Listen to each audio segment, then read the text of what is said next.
Hi guys! Welcome back to my YouTube channel, Lolaglo. Kumusta ang lahat?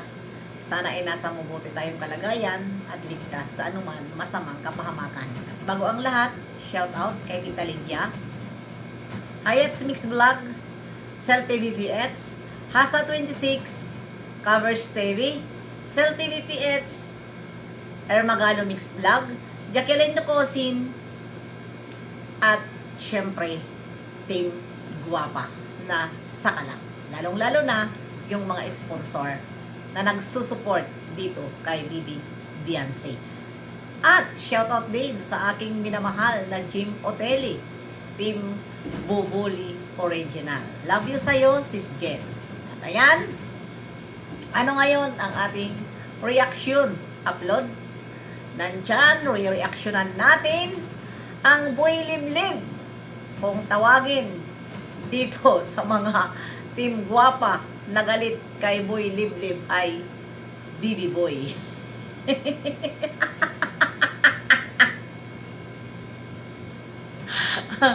Hindi ba kung napapansin nyo, kunting kimbot lang ni Bibi Beyonce ay nire-reactionan agad ng mga reaktor na hayok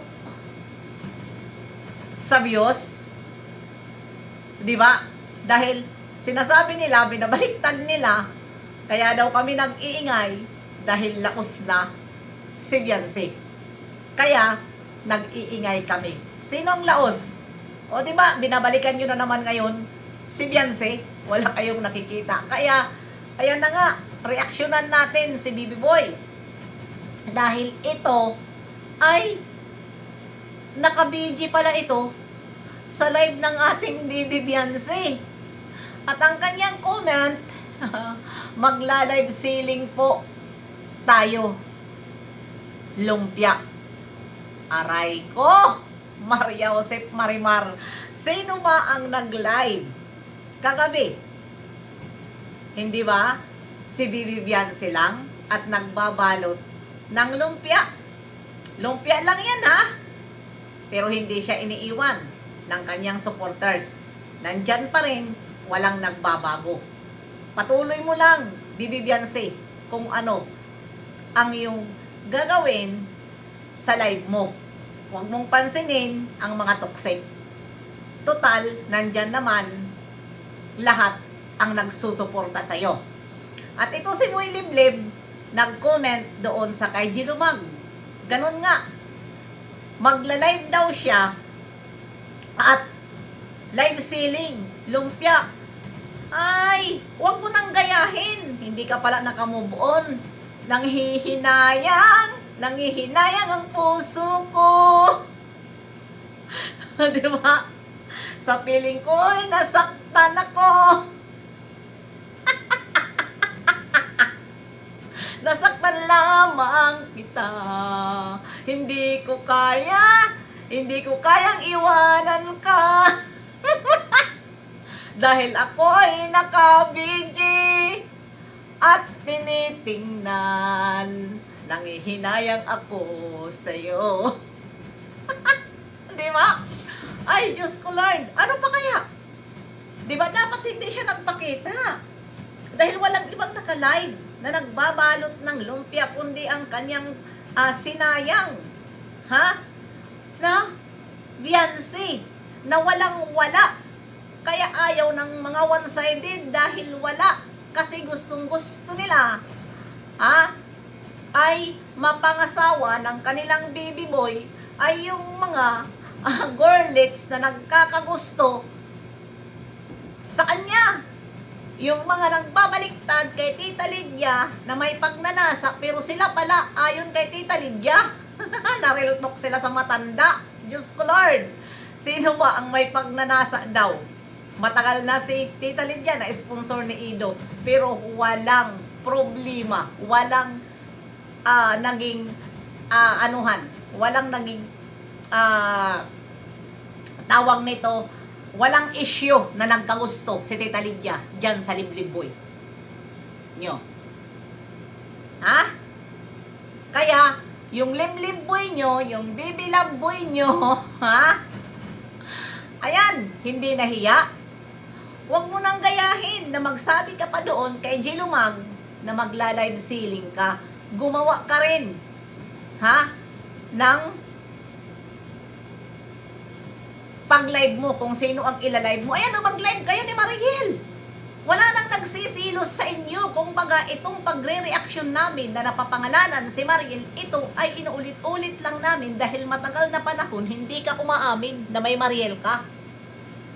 Kaya hindi kami nagsisilos. Sa issue lang. Issue lang ito. Tapos sasabihin nyo, silos na silos ang Team Guwapa, hindi na. Malaya na po si Biancy sa'yo. Malaya na. Dahil, pansin din namin ngayon, na nagsasaper sa'yo si Mariel. Tingnan mo si Mariel, puro patama. Sino ang pinapatamaan ni Mariel? Alam na des kung sino. Sino ba ang boyfriend niya? Na sinasabi niya, hindi mo ako kaya ipakilala. Ganon ang ginagawa mo. Hindi mo si Mariel kaya ipakilala sa Sukmed, ganon din ang ginagawa mo sa mga sponsor. Kapag may nagbibigay sa'yo, never mo pangalanan. Diba? Never mo pangalanan ng sponsor na nagbibigay sa'yo. Kaya, ngayon, ikaw ang nakakahiya. Dahil bakit nag-comment ka pa? Napakalalaking tao mo, nag-comment ka pa ng ganun. Ibig sabihin, hindi ka pa nakamove on. Dahil matagal na panahon, akala mo hindi ka aayawan ni Biancy. Diba? Dahil sabi mo, ikaw ang sikat. Ginagamit ka ni Biancy. Nagkaroon si Biancy ng dahil sa'yo. Iparehas lang naman kayo kumita. Kung kumita ka kay Biancy, ay kung kumita si Biancy sa'yo, dahil yun ang sinasabi nyo na hindi magkakaroon kung hindi pre-partner sa'yo, excuse me, parehas kayo kumita. Kapag birthday ni Biancy, mayroon kang nakukuha. Mas malaki ang nakuha mo, naka 500,000 ka. Pero, nung ikaw ang nag-birthday, magkano lang ba kay Biancy? Magkano lang kay Biancy?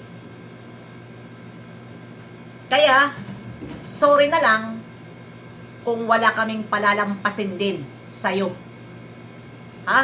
Liblib boy.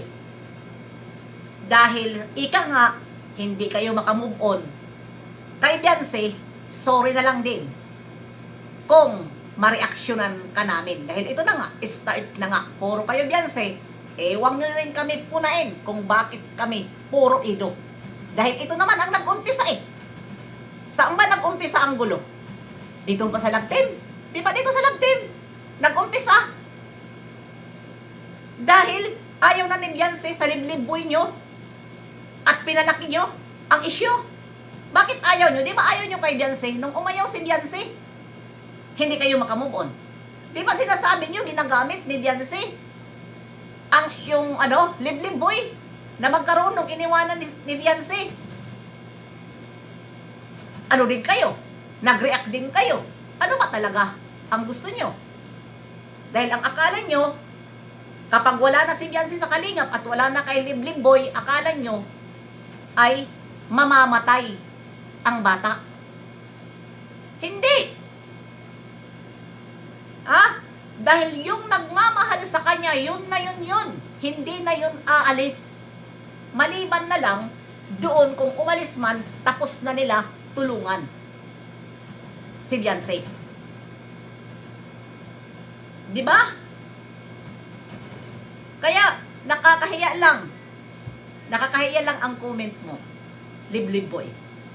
Kawawa ka naman. Oy, liblib boy, kawawa ka naman. Di makamove on. Akala ko ba ikaw ang sikat? Bakit ngayon? Sikat ka ba? Liblib boy? Di ka sikat. Risbakan lang tayo. Araw-arawin nyo si Biancy. Araw-arawin din namin ang liblib boy ninyo. Yun lang yun. Di ba mahirap naman na puro na lang kayo ang mapapansin nyo si Biancy? Di ba? Tapos sasabihin nyo, di kami maka move on. Puro ido. Oy, sino ba ang nauna? Hindi namin pinakialaman ang liblib boy nyo. Doon kami sumasagot sa mga basher. Pero sobra na kayo kung makahasta. Di ba sasabihin nyo, hindi nagkaroon, kung hindi ay Maria Josep, nagbigay ba si Kalingap Ido? Dito kay Beyonce, ano ang naibigay niya? Nakatulong ba sa bahay? Nakatulong siya sa love team pero parehas sila kumita. Kaya wag niyong sabihin na hindi magkakaroon si Beyonce kung hindi inilove team. Excuse me, kay Kalinga Fabian. Pakulo, hindi kay Liblib Boy. Dahil dyan kumita si Kalinga Frab sa love team. Tapos, isusumbat nyo, hindi magkakaroon kung hindi galing kay, ginamit si Ido, Asus Maria Josep Marimar. O ngayon, sa bandang kasikatan, nawala siya, love team. Ipapakita niya yung mga beneficiary niya na hindi naman napapansin sa mga sponsor. Di ba? Wala na sa kanya si Beyonce. Yung mga inggit na mga beneficiary niya, nagkaroon ba sila ng sponsor? Pinipilit mo, pinagsusumiksik mo yung mga beneficiary mo na magkaroon ng sponsor, pero iilan lang. Yun ba? Di ba? Yung mga inggit dyan, kay Beyonce, na iba, nagpaka-live kagabi, sinabayan si Bibi Beyonce, akala nila, matitinag ang supporters ni Beyonce. Hindi nyo matitinag kahit ilan pa kayo. Nag-live si Bimbangers sa beneficiary. Alam na ngayon kung sino. Naka-live. Lahat ng mga kalingap. Naka-live. Sinabayan nila si Beyonce. Matik na. Parang hindi namin alam ang mga style nyong bulok. Pinagsasabayan nyo kasi ang akala nyo siguro magpapatinag yung supporters niya. Ang ending, marami na naman palipad, kaya dilat ang inyong mata. Kaya ayan, nakanganga ang inyong idol.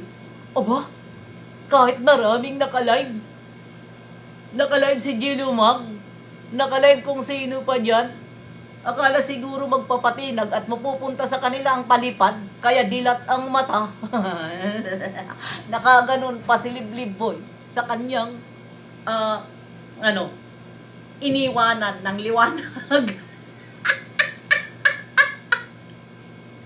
Kawawa naman itong mga nagmumukhang tanga ngayon. Nagmumukhang tanga kayo ngayon. Dahil akala nyo, na mananatili ang sponsor sa inyo. Kahit kasi Tita Lydia, di ba? Sa nangyari na ito, hindi naman umayaw sa'yo si Tita Lydia. Pero sa pangyari na ito, hindi nagustuhan ni Tita Lydia dahil 4 ang anak niya na puro babae, tapos ganun ang gagawin dito kay Beyonce. Kahit kami rin naman ng mga strikers, di ba mga strikers kami? Saan ba kami noon? Doon kami sa mga basher nakikipaglaban, pero hindi kami sumunod. Ayaw namin makipaglaban sa ganyang edad. Di ba? Naawa lang kami dahil sobra na ang mga reaktor ng Kalingap kung ano-ano ang mga pinagsasabi nila dito sa Batalero family. Pero di kami sumunod. Dahil hindi kami mga mukhang pera tulad nyo. Ika nga, sabi ni Hansel. Di ba natamaan kayo? Iniwan namin ang oportunidad. Dahil hindi naman kami manggagamit ng tao. Na alam naman nila na dyan sila magkakapera. Pero iniwan nila. Dahil ayaw nila manluko sa tao. Tama naman. Dahil kumayod tayo. Pareho lang tayo naghahanap kung ano ang ikabubuhay natin. Huwag umasa sa bigay para ikayaman natin. Totoo, natamaan kayo ni Hansel doon sa kanyang comment. Ang matamaan ay kayo yun. Wala siyang pinangalanan. Di ba? Kaya magbanat kayo ng buto. Buto-buto. Magbanat kayo, hindi yung puro Beyonce. Hanggang dito lang. See you.